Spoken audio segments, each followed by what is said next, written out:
I decided to make a video on if you can fit 19 by 10.5 Nismo wheels all the way around, and let me tell you, yes you can.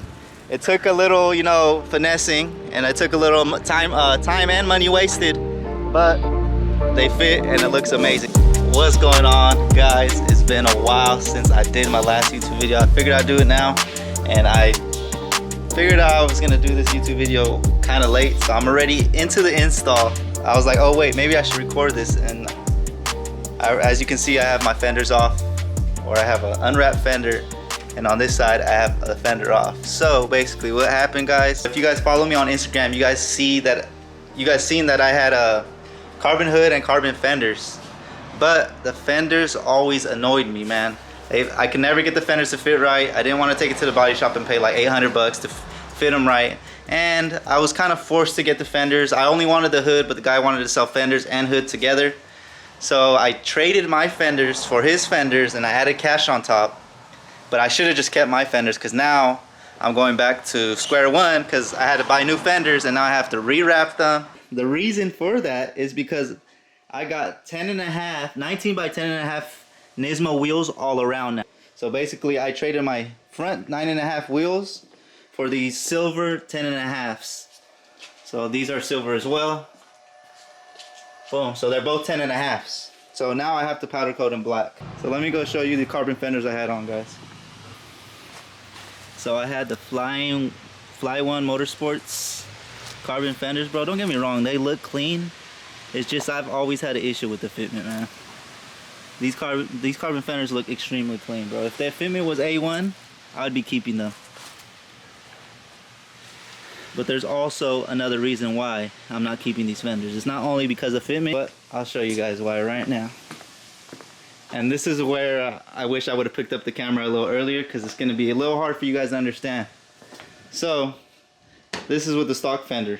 This front bumper is still not on correctly, so, but you can see the wheel sticks out a little from this fender. Obviously when I let the car down, the natural camber will let this wheel go in a little bit. But with the carbon fenders, this wheel was sticking out a ton. So basically the carbon fender was basically where this fender liner was. So in order to fit these wheels, I needed to go back to OEM fenders. Or I could there was also another option where I could have kept the carbon fenders, got camber arms and smaller tires. Obviously that's the more expensive option. I didn't want to do that because I've always had an issue with the fitment on those carbon fenders. So it gave me a reason to get rid of those fenders.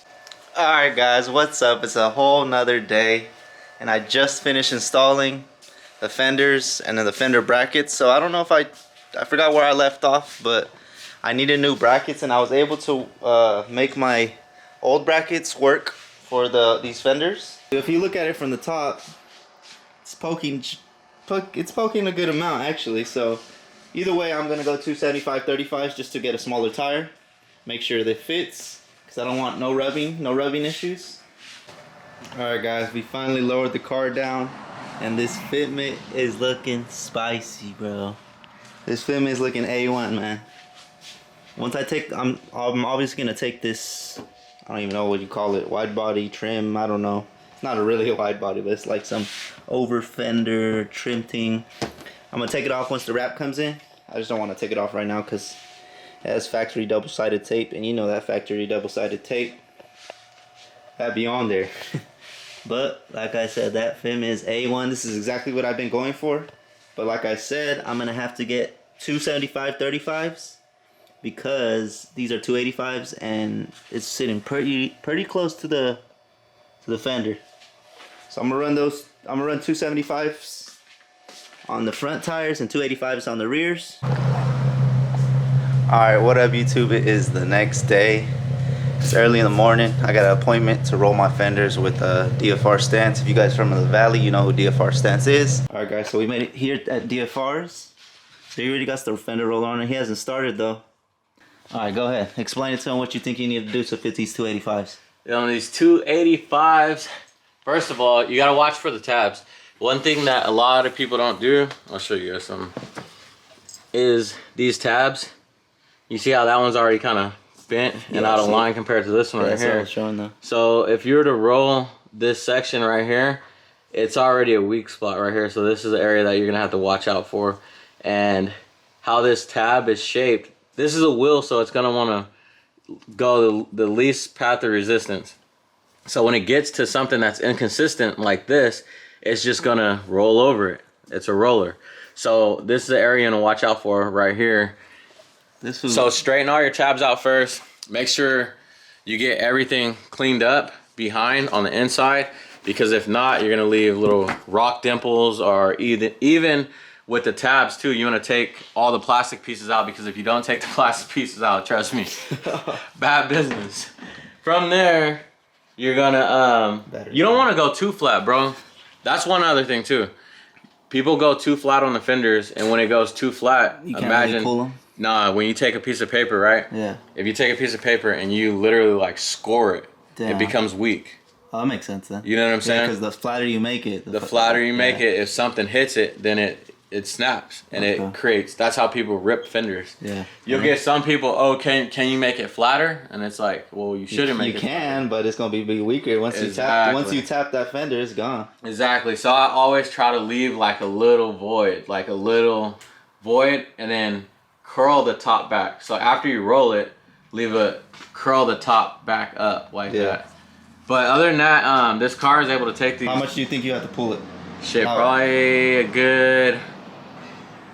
a little bit more than a quarter, in between a quarter and a half. And our only worry, guys, is this corner, because this fender matches with this bumper pretty like high. Because usually it's high cut. A regular sedan, the fender's way down here. Yep. So we'll see. This side is done. As you can see, it is pulled out. This side, like I remember I told you guys, we had a paintless dent removal guy remove the dents as best as he could. Obviously he couldn't get it out because it wasn't just like a door ding, it was a pretty gnarly dent. But you can see this DFR got these pulled out. Money, bro. So once we put these 10.5s on, after he's done, we're gonna test fit these 10.5s and see if it's enough. I'm pretty sure it's enough, because this side looks money.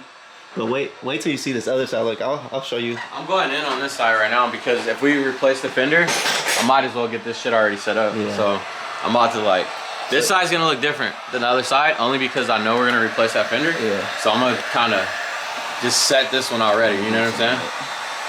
So you guys can see this side's looking money, because the dent right here on the other fender, you could kind of see, and it's kind of messing with his metal that he's working with. But this side, look at that. You can see how pulled it is, guys. And that's what you need when you fit in wider tires, wider wheels. Yeah, this one's coming out like super clean. We'll hit that way it's off. But yeah, you can see the arch, and then bringing it all the way down from here, and just I call it fading and blending, because kind of like a barber. Yep, exactly. Yeah. You know how you get your hair faded? Yeah. Just like that, and then we're tapering it back down. Yep. I'm telling you, this fender roll gets a little technical, guys. If you guys don't know how to do it, don't try it. Especially if you got some nice cars, and cars ain't cheap anymore. You know what I'm saying? Like, no one drives buckets anymore. So I'll let him finish this, guys. I wasn't recording while he was doing it. I was letting him do his little fender doctor shit. So once he finishes, we're gonna test fit these wheels, and I'll show you guys how it fits. Alright, guys, this is a moment of truth. So he's gonna lower it, and we're gonna see how this fitment is.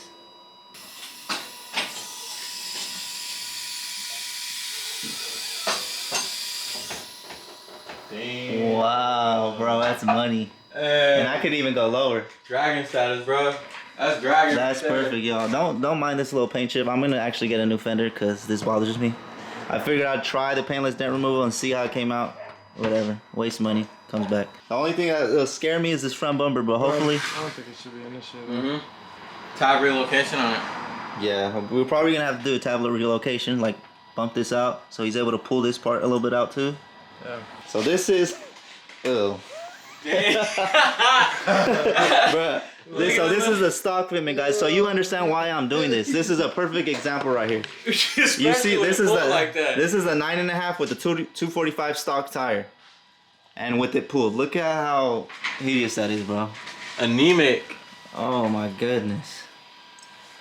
So this is exactly why I'm putting rears on the fronts, because the front stock ones are hideous. It disappears, bro. Yeah, look, gone. So we're gonna bring you this way. This other side.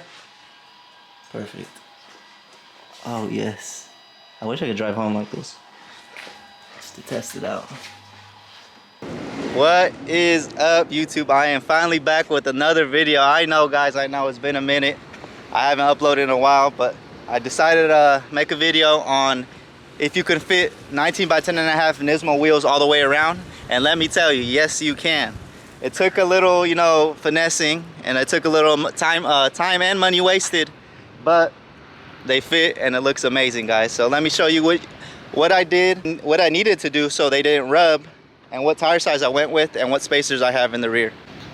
All right, guys, so it took so much time because I bought 19 by 10.5 Nismo wheels. So basically what I did was I traded my 9.5 wheels that I had in the front for a rear set, which is 19 by 10.5. So I traded that, but then I had to powder coat them gloss black because, as you guys can see, my wheels are gloss black.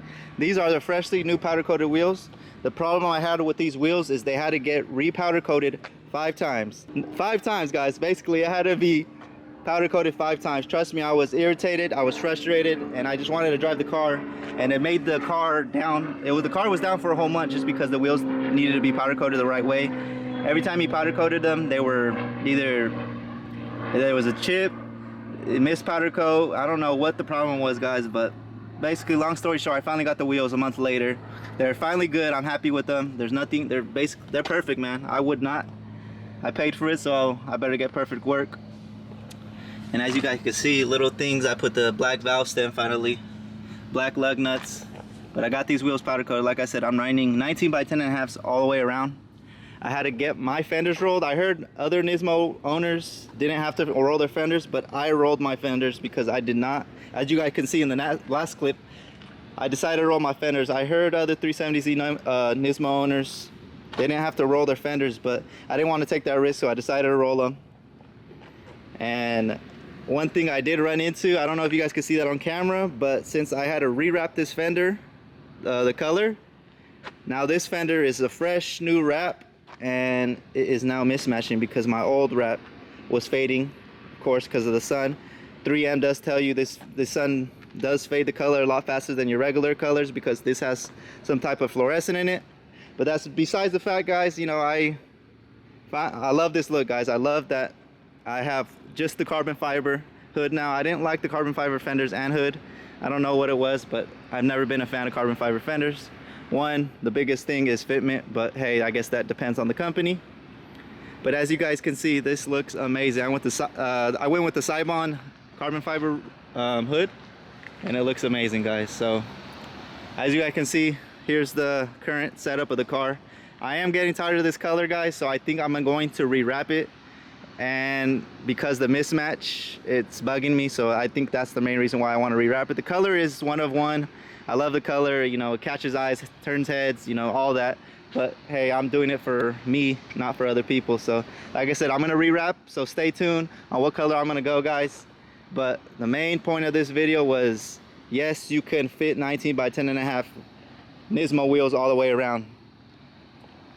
I ran 275 tires up front and 285 tires in the rear. I have a 15 millimeter spacer in the rear. I'm going to have to upgrade that to 20 because now the fitment up front is way better than the fitment in the rear. So now I got to pull this wheel back out a little bit with the 20 millimeter, and I think our fitment will be spicy. So that's all for this video, guys. I'm sorry it's very patchy, guys, but I had to wait for, it was something out of my control. I had to wait for the powder coat company to actually powder coat the wheels right. And then I had to figure out the tire size. And then from there, guys, let me not forget about the one thing, the most important thing I ran into. So after I bought 275 tires up front and I thought I was gonna not rub, I still rubbed. So let me show you guys, or not show you guys, but let me explain to you guys what I did. So basically, the problem you will run into is there's a bracket here that connects the fender and the bumper together, and it squishes each other. What you have to do is bend that bracket up. I wish I could show you guys, and I wish I would have showed you guys when I was doing it, but like I said, the car was out on jacks, and I just wanted to start driving it. You know, I didn't even think about recording. But basically, there's a metal fender bracket, and you bend that up, and then you won't rub anymore, guys. That's all you have to do. And I was about to run a quick release, and I just not a fan of quick releases because they're tacky, so I didn't do that. I was trying to figure out how to do it because obviously people did it without running a quick release, or you know, there's people out there that run 10.5s all the way around, but there's not much information on what they did. So you know, I had to figure out myself, and that included time wasted, money wasted. So like I said, guys, that was the main point of this video. Thank you guys for tuning in, and make sure you tune in on what color I'm going to be re-wrapping this car. So thank you guys for watching. Peace out.